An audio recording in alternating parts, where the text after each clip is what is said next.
Phần 1. Ngôi chùa trên núi, dị sư kiêu ngạo. Trên đỉnh núi linh thứu quanh năm mây phủ, có một ngôi chùa cổ tên gọi là Thiền Tịnh Tự. Trải qua bao đời mưa nắng, chùa vẫn sừng sững giữa đại ngàn, vách tường rêu phong, mái ngói rủ rêu xanh, chuông chùa ngân dài như nhắc nhở con người quay về với bản tâm thanh tịnh. Chùa này không lớn, nhưng danh tiếng lại vang xa khắp vùng. Bởi người trụ trì nơi đây, Hòa Thượng Tuệ Tâm, được xưng tụng là bậc chân tu, giới hạnh tinh nghiêm, giảng pháp sâu sắc.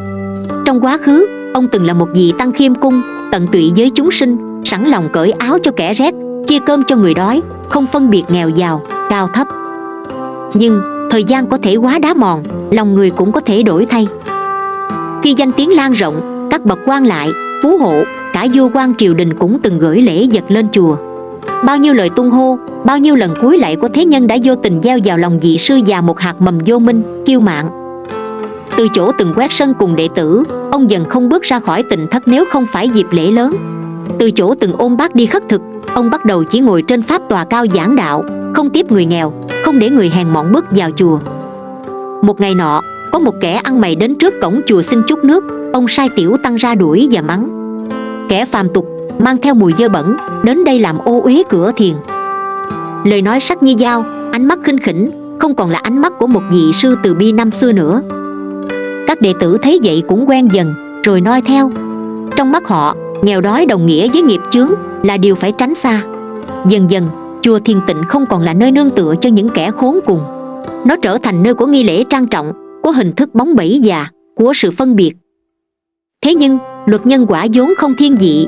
Bồ Tát tuy hiền từ, nhưng cũng có khi hiện thân để thử lòng người. Một ngày thu nọ, khi rừng trúc rì rào trong gió nhẹ, trời còn chưa sáng hẳn, thì một biến cố bất ngờ đã xảy ra trước cổng chùa, mở đầu cho một bài học sâu sắc mà Hòa Thượng Tuệ Tâm không bao giờ quên. Phần 2. Người ăn xin bò lết và sự khinh bỉ. Buổi sáng hôm ấy, sương núi còn giăng mờ như lụa, những chú tiểu đang quét sân, chuẩn bị dâng trà cho Hòa Thượng. Không khí trong chùa vẫn yên ắng như mọi khi. Thì bỗng, từ xa vọng lại tiếng động lạ, lột, lột, lột, như tiếng da thịt cọ sát trên đá.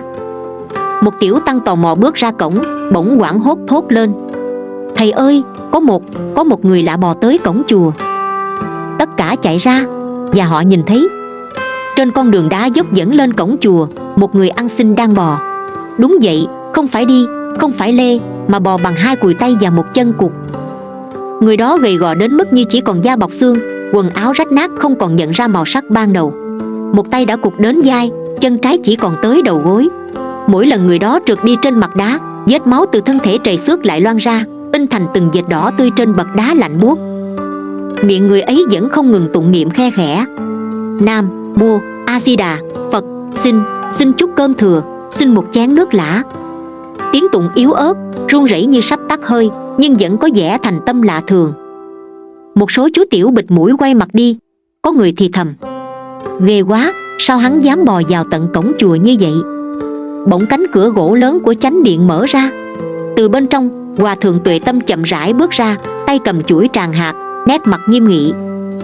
Ông nhìn người ăn xin một lúc, ánh mắt không hề cảm thương, mà chỉ đầy sự ghét bỏ. Ông quát lớn: ngươi là ai? Cớ sao mang thân dơ bẩn đến trước cửa thiền môn?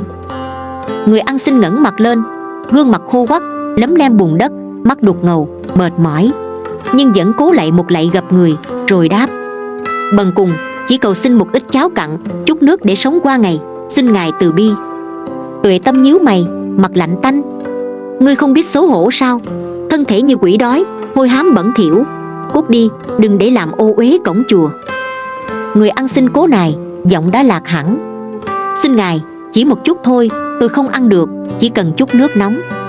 Hòa thượng bước tới, cầm cây phất trần, chỉ thẳng vào mặt người đó mà nói: ngươi nghĩ đây là nơi phát chẩn sao? Đây là chốn thanh tịnh, không phải trạm tế bần. Nếu còn không đi, ta sai người xối nước, quét sạch đấy. Không ai lên tiếng, không một ai ngăn cản. Các đệ tử đứng đó chỉ biết cúi đầu hoặc ngoảnh mặt đi. Người ăn xin lặng lẽ gục đầu xuống, không nói thêm lời nào. Rồi ông ta lại dùng đôi cùi tay còn lại của mình tiếp tục bò lết xuống núi, máu loang đỏ cả bậc đá sau lưng. Không một chén nước, không một ánh mắt xót thương. Gió lạnh từ khe núi thổi qua, khiến những lá cờ Phật bay phần phật như gào thét. Tiếng chuông chùa bỗng ngân vang, nghe ai oán và tội lỗi đến kỳ lạ. Câu hỏi thấm đẫm nhân quả, một vị sư, người từng tụng nghìn bộ kinh nhưng lại không dám cúi xuống giúp một kẻ cụt tay, đói lả thì có thật đang tu không? Phần 3. Giấc mộng gặp Bồ Tát, gương mặt người ăn xin. Đêm ấy, trăng mờ, sương phủ đầy mái ngói rêu phong.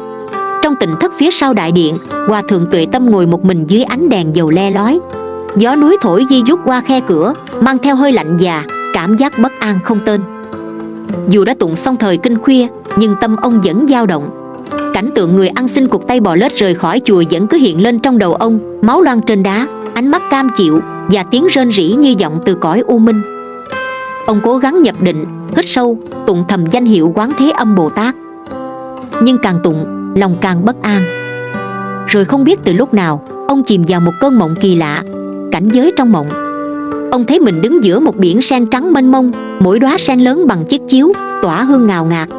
Không gian xung quanh yên tĩnh đến lạ, không có tiếng người, không có gió, chỉ có ánh sáng dịu dàng tỏa ra từ một đài sen khổng lồ giữa hồ. Trên đài sen ấy, một vị bạch y nhân ngồi kiết già, tỏa ánh sáng ngũ sắc, trên đầu đội mũ Quan Âm, tay cầm tịnh bình và dương liễu, gương mặt hiền từ, đôi mắt từ bi vô hạn. Tuệ Tâm nhận ra ngay, đó chính là Quán Thế Âm Bồ Tát. Toàn thân ông run lên, ông lập tức quỳ sụp xuống, nước mắt tuôn ra như suối. Nam mô Đại Bi Quán Thế Âm Bồ Tát, xin Bồ Tát từ bi chỉ dạy. Người ngồi trên đài sen nhìn ông không nói gì, chỉ lặng lẽ mỉm cười. Nhưng rồi nụ cười ấy từ từ tan biến. Gương mặt Bồ Tát bắt đầu thay đổi.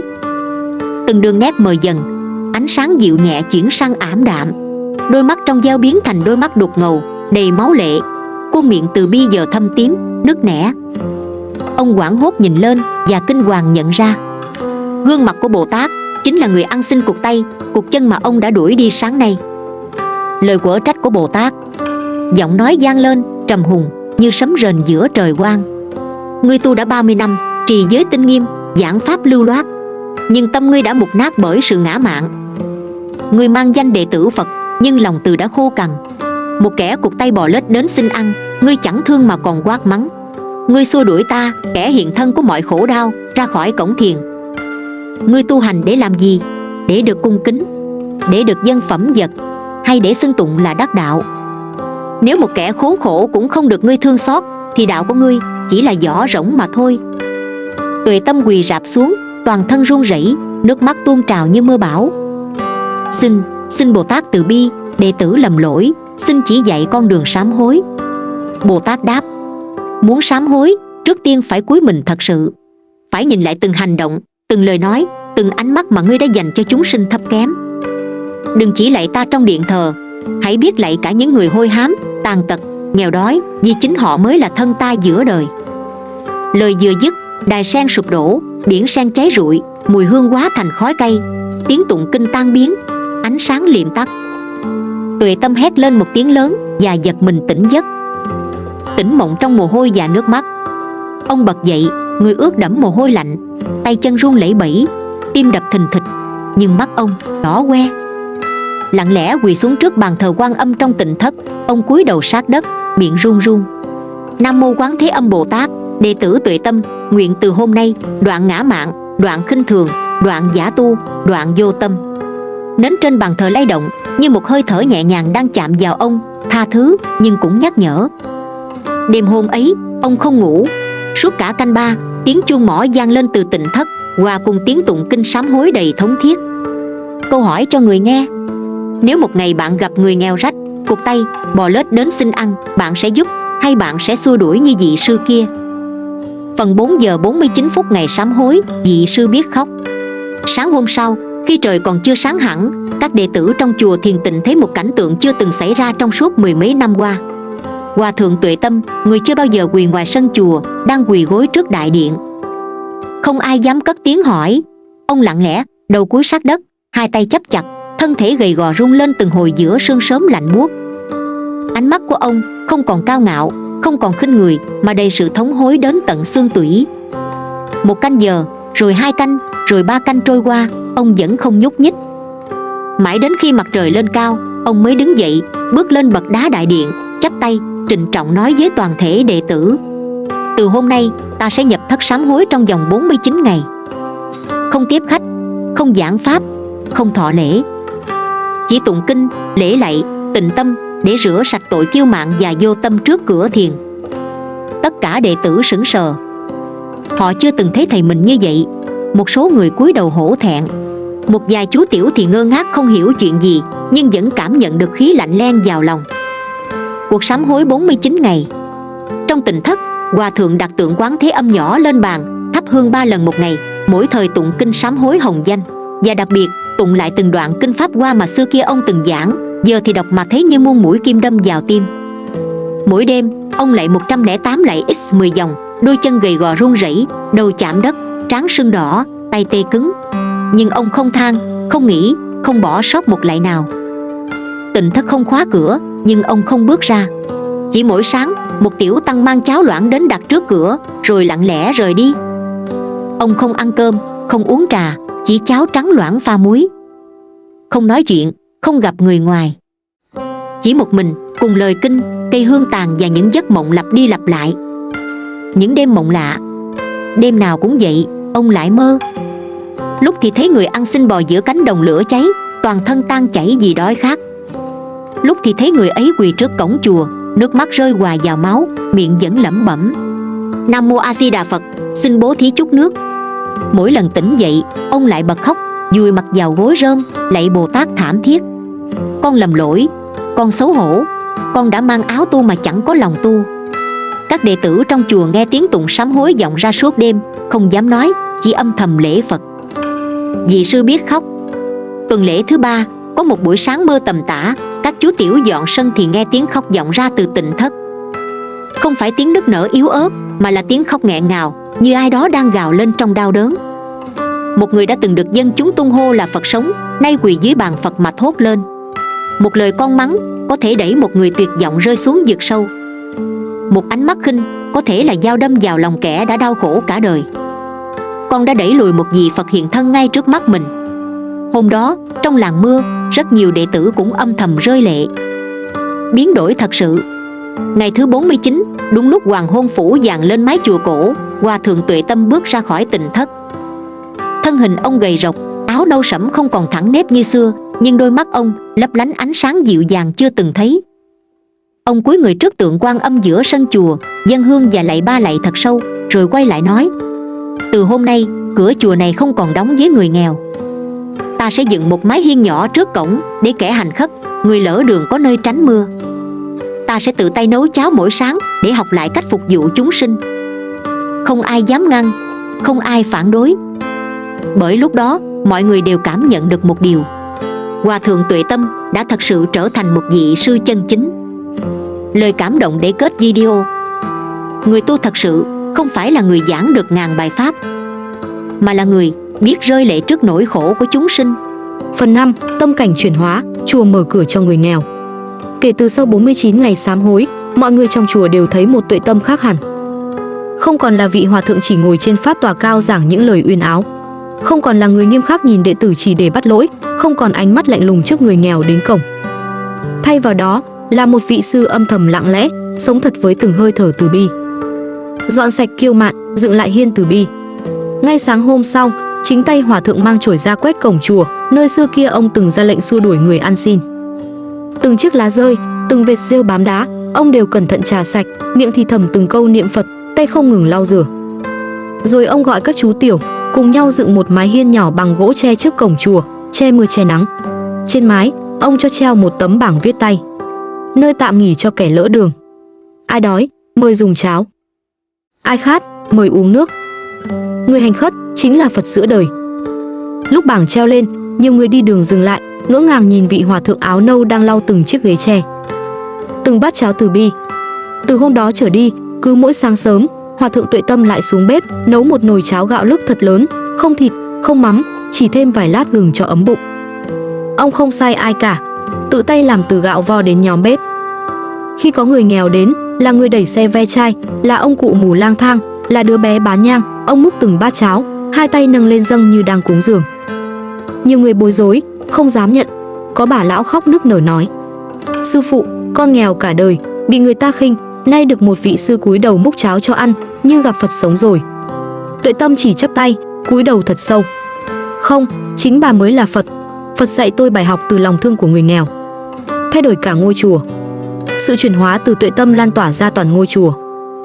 Các đệ tử xưa kia từng ngại tiếp xúc với người nghèo, từng bị ảnh hưởng bởi sự cao ngạo, nay chủ động xuống núi, phát cháo, tặng chăn, nhường ghế cho khách nghèo. Cổng chùa không còn vắng lặng, mà đầy tiếng nói cười ấm áp. Những người hành khất đến không còn thấy ánh mắt dò xét, mà được mời vào nghỉ chân, được lau tay, được nghe một câu kinh đơn giản. Một ngày nọ, có một cụ già mù được đệ tử dìu vào sân chùa. Cụ ngồi nghe tiếng tụng kinh, rồi bật khóc. Hồi còn nhỏ, con từng mơ chùa là nơi có lòng thương, nay về già mới thấy, hóa ra ước mơ ấy không sai. Chuyển tâm là chuyển cả thế giới. Hòa thượng Tuệ Tâm không còn giảng pháp rầm rộ như trước, thay vào đó, ông kể chuyện. Kể về một vị sư từng đuổi người nghèo, từng ngủ mê trong danh vọng, từng tưởng mình tu đắc đạo, nhưng lại thất bại trong một bài thi mà chính Bồ Tát trao tay. Khi được hỏi làm sao để biết mình đang tu đúng đường, ông chỉ nói: nếu một ngày các con thấy mình khinh một người rách rưới, thì hãy nhớ Bồ Tát có thể đang thử lòng con. Nghe đến đó, đệ tử trong chùa, già có, trẻ có, đều rơi lệ. Lời kết đoạn: từ ngôi chùa khép kín trở thành ngôi chùa mở lòng. Từ một vị sư kiêu ngạo trở thành một người múc cháo cho người lỡ đường. Và từ một giấc mộng thấy Bồ Tát mà cả một ngọn núi như bừng tỉnh trong ánh sáng của lòng từ bi chân thật. Câu hỏi dành cho người nghe: bạn có bao giờ từ chối giúp một người nghèo chỉ vì họ dơ bẩn? Nếu một ngày Bồ Tát hiện thân trong họ, bạn có đủ từ tâm để nhận ra không? Phần 6. Kết. Bồ Tát có thể là người ăn xin. Vào một buổi chiều thu, lá vàng rơi nhẹ trên mái chùa Thiền Tịnh. Hòa thượng Tuệ Tâm ngồi bên hiên, tay lần tràng hạt, mắt nhìn xa xăm về phía chân núi, nơi ông từng đuổi một người cụt tay, cụt chân, lết qua trong máu và im lặng. Hơn 3 tháng đã trôi qua từ giấc mộng định mệnh đó, nhưng mỗi ngày trôi qua, ký ức ấy lại càng khắc sâu trong tâm ông như những vết chạm của Bồ Tát vào trái tim tội lỗi. Không ai biết người ăn xin hôm ấy đã đi đâu, còn sống hay đã chết. Không ai biết liệu đó chỉ là một phàm phu hay thật sự là Quán Thế Âm Bồ Tát thị hiện. Chỉ riêng ông, trong tận đáy lòng, hiểu rằng Bồ Tát không ở trên mây cao hay chỉ trong tượng thờ, mà có thể hiện thân trong từng con người thấp bé, hôi hám, rách rưới, bị thế gian hắt hủi. Sám hối không phải một lần, mà là cả đời. Hòa thượng không còn xưng mình là người đắc pháp, cũng không cho đệ tử gọi mình là minh sư. Ông chỉ nhận mình là người học lại từ đầu, học lại từ một người cụt tay bị mình đuổi khỏi chùa. Mỗi khi có ai khen ngợi đạo hạnh ông chỉ nhẹ nhàng đáp: nếu một người ăn xin mà tôi từng đuổi quay lại, chịu nhận một chén cháo của tôi, thì lúc đó mới gọi là đắc pháp. Chùa càng lặng, tâm càng sáng. Người nghèo đến chùa ngày một nhiều, nhưng điều lạ là càng nhiều người khốn khổ đến, chùa lại càng thanh tịnh. Bởi mỗi bước chân nặng nhọc của họ như nhắc nhở các tăng sĩ rằng tu không phải để thành bậc cao vời, mà là để có thể cúi xuống thật thấp mà không mất đi ánh sáng trong lòng. Người ta nói chùa Thiền Tịnh giờ là nơi có Phật sống, nhưng Tuệ Tâm không nhận. Ông chỉ nói: Phật sống không ở trong tôi, Phật sống ở trong cụ già nhặt ve chai biết chia đôi ổ bánh mì cho một đứa bé khác. Phật sống có thể là người cụt chân đang bỏ qua cổng chùa. Phật sống chính là người bị ta khinh thường nhất. Bài học sau cùng của câu chuyện. Và rồi, một mùa đông nữa lại đến. Có lần, một chú tiểu hỏi: thưa sư phụ, làm sao để biết đâu là người thường, đâu là Bồ Tát thị hiện? Tuệ Tâm mỉm cười hiền hòa, đặt tay lên đầu chú tiểu, chậm rãi đáp: không cần biết ai là Bồ Tát. Chỉ cần con xem mọi chúng sinh đều có thể là Bồ Tát, thì tâm con sẽ mãi từ bi, mắt con sẽ không còn khinh rẻ, tay con sẽ luôn biết dang ra mà đỡ người đang ngã xuống. Và nếu có một ngày con gặp người ăn xin, dơ bẩn, cụt chân bò đến trước mặt, đừng hỏi đây là người hay quỷ. Hãy tự hỏi liệu đây có phải là cơ hội để con được gặp Phật không? Lời kết toàn chuyện. Có những bài pháp không cần giảng, chỉ cần một cái nhìn đầy yêu thương. Có những vị Bồ Tát không ngồi trên tòa sen, mà bò trên đất với đôi tay cụt. Có những ngôi chùa mở toang cổng gỗ, nhưng lòng thì đóng kín. Chỉ khi trái tim mở ra, thì dù là mái tranh rách nát cũng trở thành cõi tịnh. Và chỉ khi con người thật sự cúi xuống để ôm lấy một kẻ khốn khổ, thì lúc ấy Bồ Tát đang mỉm cười. Câu hỏi cuối cùng dành cho người nghe: bạn đang đợi Bồ Tát hiện thân với hào quang rực rỡ, hay bạn đã từng bỏ qua Bồ Tát chỉ vì họ quá nghèo, quá xấu, quá dơ bẩn trong mắt bạn?